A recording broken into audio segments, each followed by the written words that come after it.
Y'all, bail was denied. Judge Aaron said, you better get out of here with this mess. And when I tell you he read did he fulfilled in this new 11-page bail denial, baby, he read did he fulfilled. Y'all, how y'all doing today? Well, baby, if you are the rats and roaches in Sean Diddy Combs' jail cell, I know y'all just started crying tears of pain that mofo was not getting out any earlier despite having the president of the US trying to put his finger on the scale. Despite, according to the Rolling Stones, actively trying to buy his way to freedom because large amounts of money have exchanged ties between Diddy's camp and the president's camp. Despite all that, Judge Aaron's taking Maureen Comey's advice, and he is doing what he always has done. He is operating without fear or favor, and he's also letting us know that at the end of the day, Diddy, what are you even talking about? He looked at Mark Agnello and no longer has a like, voice who will pursue justice for her accusation.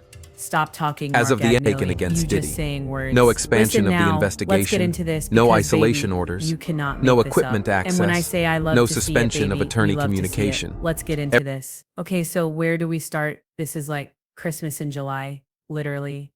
Okay, here we go. First of all, Judge Aaron said from the start, it's denied, but for a number of reasons. He said, first of all, your motion is untimely and is procedurally deficient. It's procedurally deficient. Now here, keep in mind motions like this motion was filed 27 days after the ruling exceeding the 14-day limit under Local Rule 49. Again, he didn't even try to meet the required standard. The judge said, you guys, this failure even address the proper standard for a motion for reconsideration. Let him alone meet it. Now, why would the A team of skilled lawyers, the demon team of 10 lawyers, file a motion 27 days after ruling?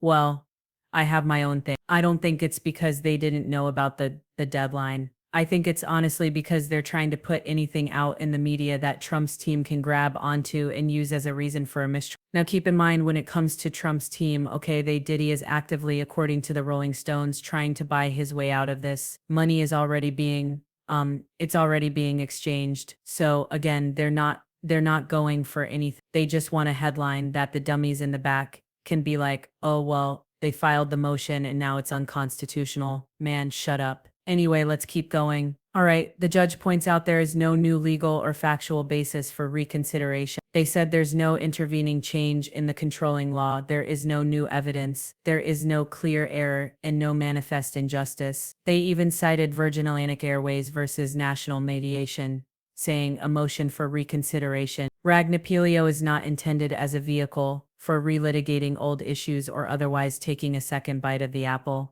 But again, why are they putting this out here, you guys? Because it's not for the law and the rule. This is for Trump's people to open up a road that they can create reasonable doubt, and the same doubt that the people are like, well, I don't really see Rico, I don't see the violence. When we had a video of her being dragged back, but it doesn't matter. He also said that the mandatory detention applies and that is it there. He's not even taking it back. He said he quoted Congress and he said that Congress said the mandatory detention applies to any felony under Chapter 11. That is the man. It's an automatic run, it's automatically required that you stay in jail. Now he did say again, if there are exceptional circumstances, maybe you could get out. But he got up and he said, baby, those exceptional circumstances, get the hell out of here. Ain't nobody coming to hear you, seeing Otis. There's nothing exceptional about you. He flatly rejected that. He said the defendant spills much ink, but his arguments are baseless, misleading, and run counter to the clear intent expressed by Congress. Now listen,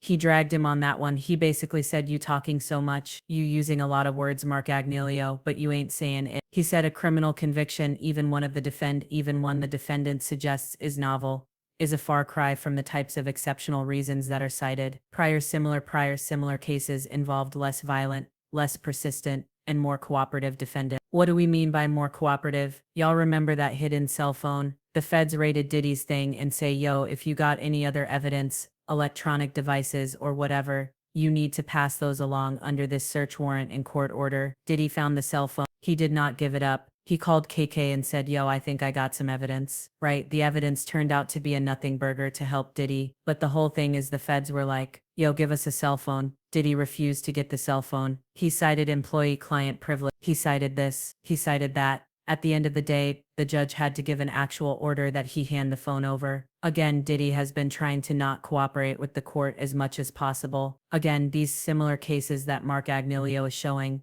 involve less present, violent, less and no persistent, longer and has more a voice who cooperative will pursue defendants. And justice get for this, her he also said, accusation. Diddy, we don't care As how of the taken uncomfortable against you Diddy, are in the MDC. no Those expansion of the conditions do not investigation, justify release. no Again, the isolation fact orders, that no equipment Judge access, Aaron said, no I suspension looked of into attorney it, and communication. staffing and medical care improvements at NDFC have gone so much more since that January 2024 Chabas decision have increased greatly. They said the MDC has been very responsive to us. The MDC gave us good access to Diddy. Don't forget that the MDC actually bent over backwards to make sure that Diddy could get there earlier and stay later. He got special treatment in court, but he didn't think that was enough. And again, he also said that Diddy never claimed that he was personally harmed in the. He said the motion is devoid of any claims that the defendant himself was impacted in any way by those conditions. I would go one step forward and say, wasn't Diddy floating things that he was a hero? He was a celebrity in the MDC when he came back. He got a standing ovation because everybody was like, wow, I can't believe you did it. What happened, Diddy? I thought according to you, you was running that jail. Was that more PR spin, or were you lying then, or you lying now? More importantly, Judge Aaron goes to say he is still a danger to the community. He said that Diddy even admit it. He said the defense full-throatedly in its closing argument told the jury that there was violence here and domestic violence is violence. He said this type of violence, which happens behind closed doors, is impossible to police with conditions. And that's true because nobody even knew what he did to Jane. And the thing is, I know people don't want to believe it. The odds are that if you are abusive to one, you are abusive to all. All it takes is the right circumstances in you too. And the fact that you are so good at hiding it, so good at mitigating it, so good at having your employees help cover up, it's impossible to control that, even if we have conditions of bail. Again, he talked about the assault on Cassie, Jane, Mia, and others, and the detailed description of Jane's 2024 beating, choking, punching, dragging, black-eyed waltz. And he also said that Diddy is attempting to rewrite history. He said the defense raised the conditions at the MDC, but stated the opposite of what they now claim. Doing so would take a second bite at the apple. Again, he quoted so much legal standards. If you guys are interested,